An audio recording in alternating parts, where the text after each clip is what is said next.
Olá, minhas amigas e meus amigos, tudo bem com vocês? Eu sou Gustavo Eugênio do CGE Consultoria e Estudos Jurídicos e hoje, pessoal, eu estou aqui de volta para dar continuidade a essa série de vídeos dos nossos estudos para o concurso unificado do Auditor Fiscal do Trabalho na parte de Direito do Trabalho. E hoje, pessoal, eu vou conversar com vocês, como eu já tinha antecipado na aula passada, sobre inquérito judicial. Mas não se esqueça, pessoal, como eu falei na aula passada, o Ministério já determinou a data da realização desse concurso público. 18 de agosto, pessoal. Vamos continuar os nossos estudos, vamos massificar e eu estarei aqui com vocês dando aqui mais conteúdo para essa prova de Direito do Trabalho.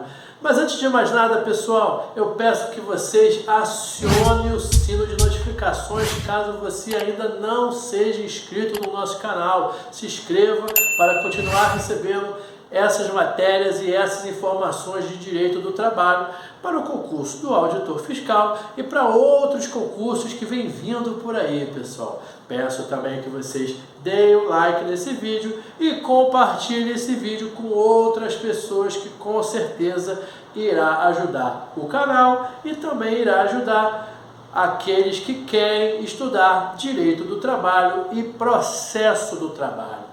Pessoal, olha só, hoje vamos estudar inquérito judicial para apuração de falta grave e demissão de dirigente sindical.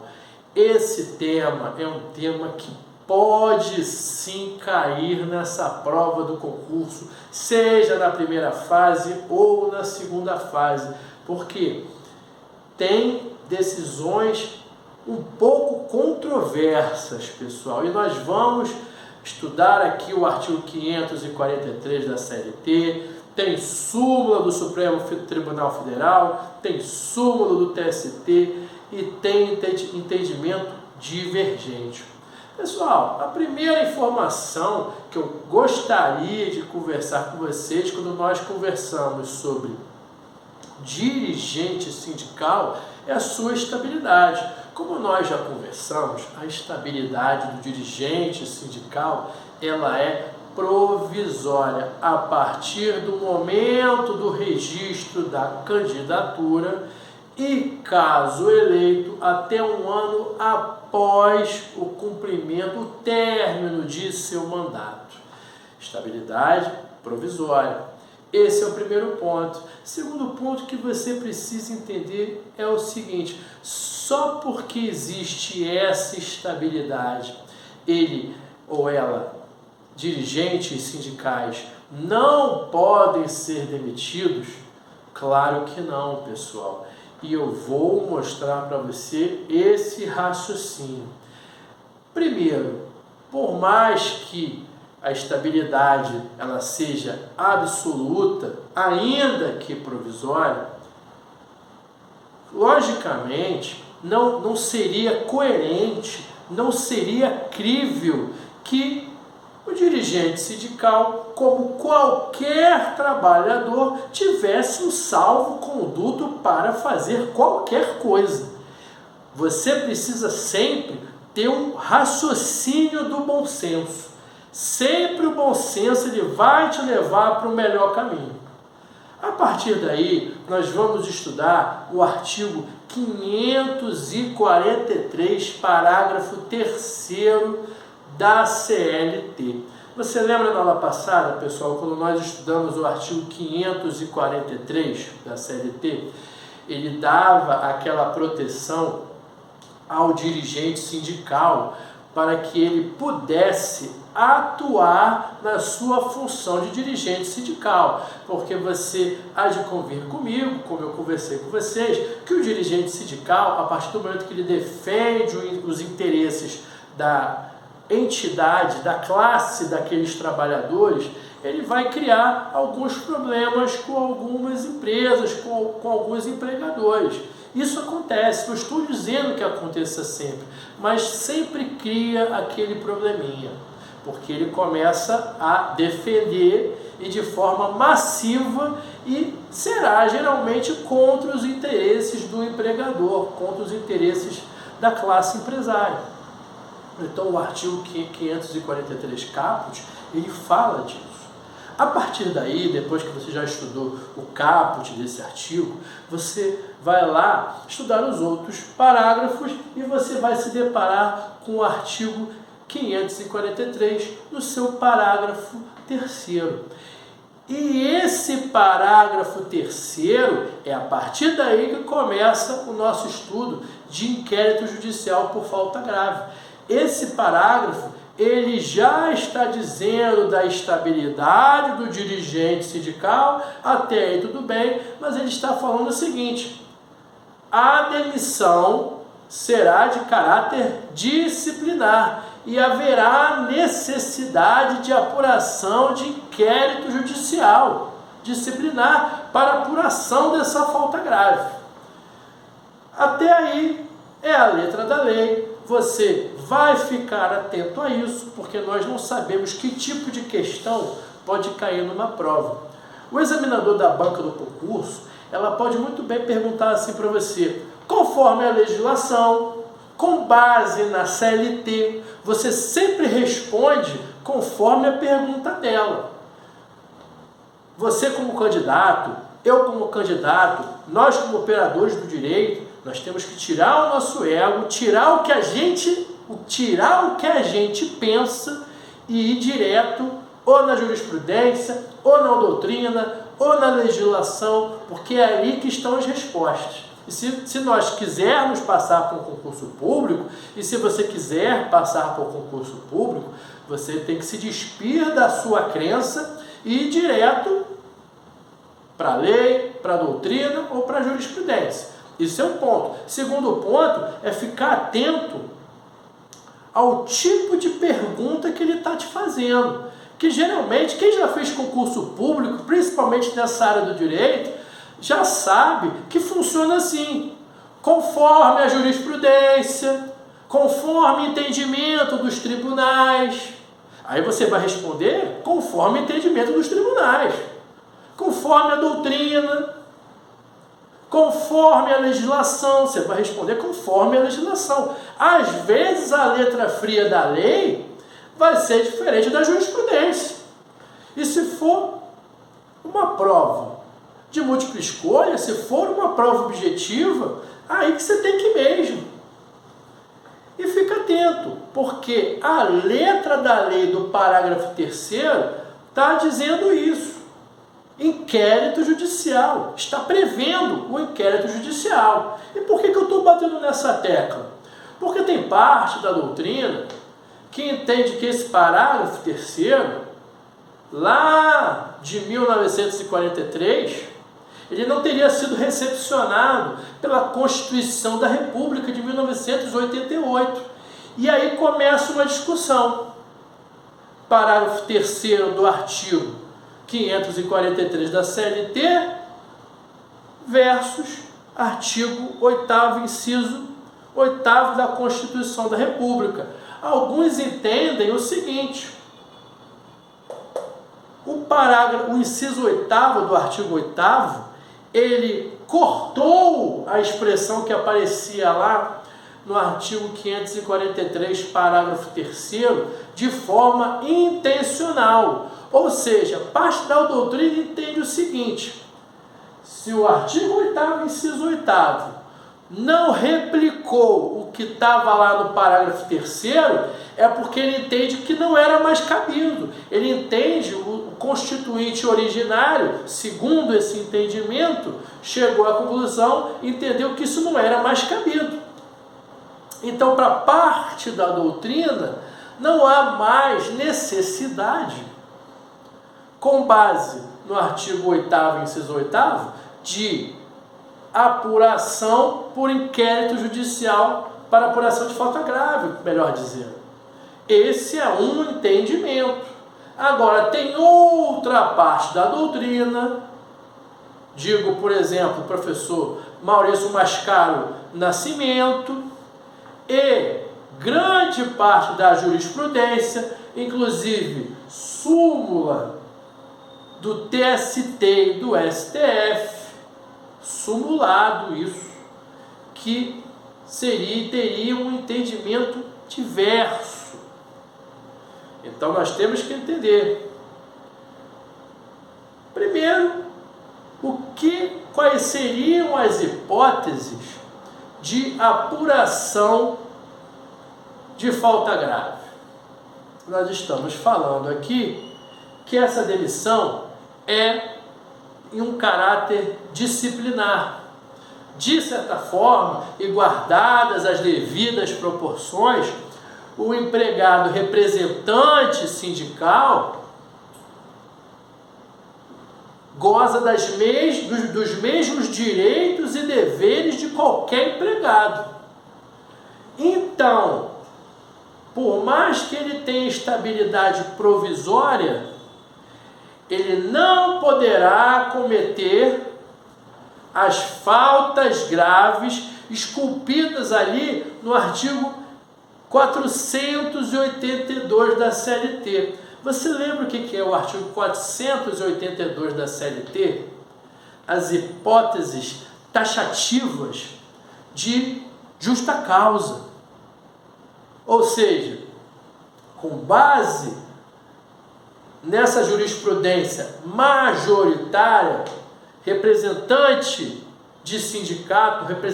sindical só poderá ser demitido por justa causa, durante o período, logicamente, da estabilidade. Cessado o período da estabilidade, repito, em caso eleito, após 1 ano do término de mandato, poderá realmente haver demissão sem justa causa. Mas nesse período estabilitário, outra nomenclatura para você ficar atento aí que pode cair no concurso, só com inquérito judicial para apuração de falta grave, leia-se justa causa. E você vai lembrar quais são aquelas hipóteses de justa causa. Se você não lembra das hipóteses de justa causa, vamos lá, artigo 482. Indisciplina ou insubordinação, abandono de emprego, desídia, incontinência de conduta ou mau procedimento. Essas são algumas hipóteses. Improbidade, que está lá, a primeira hipótese é a de improbidade. Essas e outras possibilidades ali previstas, elencadas no artigo 482 da CLT. Aí, pessoal, veja bem, você precisa saber justa causa, precisa saber o entendimento majoritário da jurisprudência, e foi como eu falei aqui ainda há pouco. Por mais que tenha essa divergência, e você sempre estará atento, a contrário senso, como eu disse para vocês alguns minutos atrás.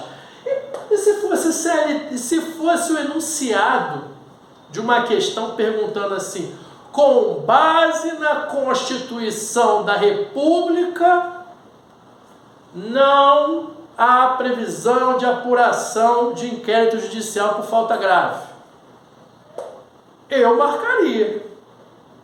Olha só como é que é o raciocínio e olha só como é que você tem que virar a sua chave. É essa que é a verdade. Olha só como é que você tem que virar a chave. Isso aqui, por exemplo, pode cair na prova de direito constitucional. Você há de convir comigo que se o examinador da banca pergunta assim: com base na Constituição da República, o representante sindical poderá ser demitido sem inquérito judicial, com base na Constituição da República. Está aqui, ó. Tá mentira? Não dá. Agora, com base na CLT, tem que ter inquérito judicial. É isso que você tem que ter esse raciocínio, tem que ter essa sacada, tem que ter essa flexibilidade na hora de você, essa astúcia, na hora de você fazer essa prova. Se for uma prova mais complexa, ele vai lá para a jurisprudência. Aí, pessoal, o buraco é mais embaixo, porque a súmula 379 do TST, ela fala que para a demissão do representante sindical tem que ter inquérito judicial para apuração de falta grave. TST. A gente não sabe como é que o examinador do concurso ele vai perguntar. Ele pode perguntar com base na jurisprudência, com base no entendimento do TST. E no STF, com base no STF, a súmula 197 do STF, antiga, também corrobora a súmula 379. Precisa de inquérito judicial. Por quê? Porque essas súmulas, eles têm 3 entendimentos muito consolidados quando fala assim, representante dirigente sindical e sua demissão por inquérito judicial para apuração de falta grave. Foi como eu já conversei aqui. Primeiro, o caráter absoluto. A estabilidade do representante sindical é absoluta. Outra característica é o altruísta. Por que altruísta? Porque ele visa proteger a coletividade. Porque eu disse para vocês que o representante sindical eleito, ele vai criar problemas para a empresa, para o empregador. Geralmente é isso que acontece. Só que ele está criando problema para defender interesses da coletividade. Então tem esse caráter altruísta. E por fim, o caráter provisório, porque essa estabilidade é uma estabilidade provisória. E por que eu coloquei essas 3 características, essas 3 nomenclaturas aqui, da professora Vônia Bonfim? Porque concurso pode cair qualquer coisa. Então, ele pode partir para a parte da doutrina, ele pode cair para a jurisprudência, ele pode cair para essas 2 possibilidades de legislação. Então você tem que se cercar de todas as oportunidades, de todo o estudo sistemático para você conseguir fazer uma boa prova. Então, no geral, pessoal, se eu fosse você, eu me agarrava aqui no primeiro momento ao artigo 543, parágrafo 3º. Sempre atento, é claro, à forma que o examinador da banca, ele vai perguntar. Sempre dessa forma. E outra coisa aqui, só para terminar, nós estamos falando de inquérito judicial para apuração de falta grave.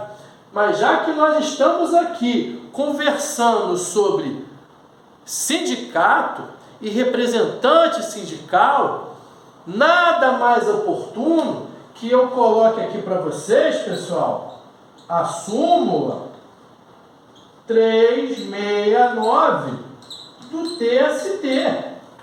Também dá uma lida lá. Dá uma lida nessa súmula 369 do TST, pessoal, porque também é uma súmula que fala de sindicato, de possibilidade de estabilidade ou possibilidade de demissão do representante do dirigente sindical. Você tem que cercar de todas as possibilidades de estudo. Não deixa passar essa oportunidade. Às vezes você vai estudar hoje e não vai conseguir voltar porque tem várias outras matérias. Então, olha para as remissões do seu código, olha para as remissões do seu vade-mecum e fica atento. Olha só quantas súmulas aqui, ó, 2 súmulas do TST e uma súmula do STF. Isso é prato cheio para concurso público. Tudo bem, pessoal? Eu espero que vocês tenham gostado dessa aula, gostado desse vídeo. Peço que vocês deem o like, compartilhem esse vídeo e eu desejo a vocês um grande abraço e até a próxima.